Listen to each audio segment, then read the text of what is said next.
dulu ya Mas Panji. Mas Panji tadi yang sisanya itu tadi yang suspek itu semua sudah sehat dan sudah kembali ke rumah. Jadi tidak ada yang ya, Pak dong berarti kan 3 loh yang suspek tadi MD kan 87 sorry betul ya. Jadi sudah sehat semua kemudian sudah kembali. Mas Rosi berdasarkan Permenkes 1501 tahun 2010 itu ya. Tadi sudah saya sebutkan status KLB itu seperti apa saja toh, ada syaratnya tadi ya Mas Rosi. Kemudian apakah sekarang statusnya KLB atau tidak? Kalau berdasarkan dari Permenkes itu ya berdasarkan Permenkes ya tadi kan.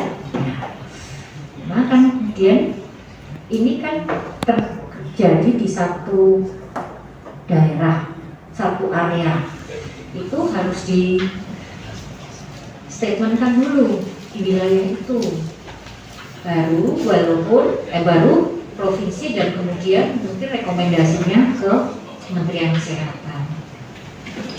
Walaupun SPM, KLB dan wabah itu memang menjadi kewajiban provinsi, kecuali kalau kondisi ini melintas wilayah, misalnya Kabupaten Gunung Kidul dan Bantul. Nah, provinsi itu sebagai kewenangan di atasnya, ya itu yang menyatakan. Tapi ini ada di Gunung Kidul, jadi tetap kita harus menunggu statement dari pemerintah daerah, kabupaten, kita menghargai mereka, lalu nanti ditetapkan secara berjenjang. Mudah-mudahan Pak Kadis juga setuju. Gak setuju tadi. SPM-nya gitu Mas Rosi, gitu ya. Nah, terus kemarin tuh ada juga pertanyaan dari siapa ya, dari teman-teman. Jadi kalau belum distatusin KLB, Dinkes ngapain aja Bu? Gitu.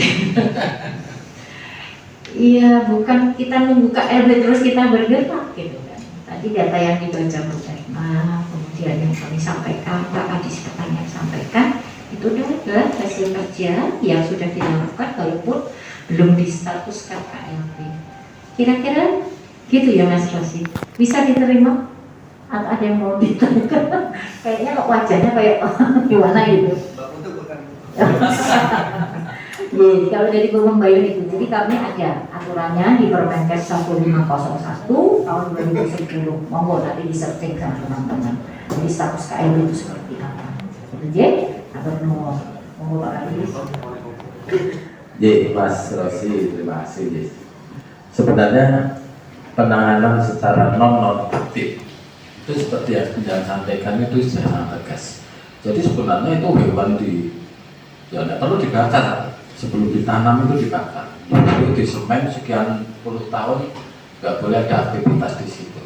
Cuman permasalahannya kan, katakanlah itu terjadi di satu titik rumah tangga. Tapi di wilayah itu misalnya pedukuhan atau desa, kan nggak mungkin juga kita akan menutup selama ini, karena kan ada pertimbangan ekonomi dan lain-lain, kehidupan masyarakatnya kan memang dari aktivitas ternak. Nah, makanya sebenarnya yang kami lakukan, jadi protap terkait dengan penanganan ya minimal itu sudah disinfektan, kemudian sudah dibakar, kemudian juga ditanam. Minimal kita tadi sudah sampaikan, kita mengisolasi sementara untuk wilayah itu dengan catatan kemudian kita melakukan pengetatan minimal lalu lintas hewan dari dan ke lokus di situ. Karena memang sebenarnya entry point penting ini adalah kita mengoptimalkan PLLT, pos lalu lintas ternak. Sebagai contoh kemarin kenapa Bali menjadi sukses, Mas Rosi? Karena pintu masuknya Bali jelas dari pelabuhan laut. Begitu di situ ditutup rapat, clear, Bali cepat recovery. Tapi untuk Jawa Tengah, Jawa Timur, DIY ini batasnya itu kan tahu sendiri. Batasnya hanya pagar, batasnya hanya, kemudian pos lalu lintasnya kami banyak punya 7 di jalan-jalan protokol yang gede ya Bu Erna. di Kulon Progo ada 2, di Sleman ada 1, di Gunung Kidul Sleman 2, Gunung Kidul 2, terus yang 3 Kulon Progo ya, Kulon Progo. Nah, yang kemudian terjadi lereng nyetop piye ya, di PLRT kita sudah ada petugas kita, ini kan jalan cacing banyak gitu. Kalau Bali ditutup di pelabuhan, keluar masuk ternak selesai bisa ditangani. Tapi di kita kan enggak. Dengan Jawa Tengah kan pintunya luar biasa. Ya, dengan Jawa Timur juga. Nah ini yang kemudian yang menjadi kendala hambatan di kita.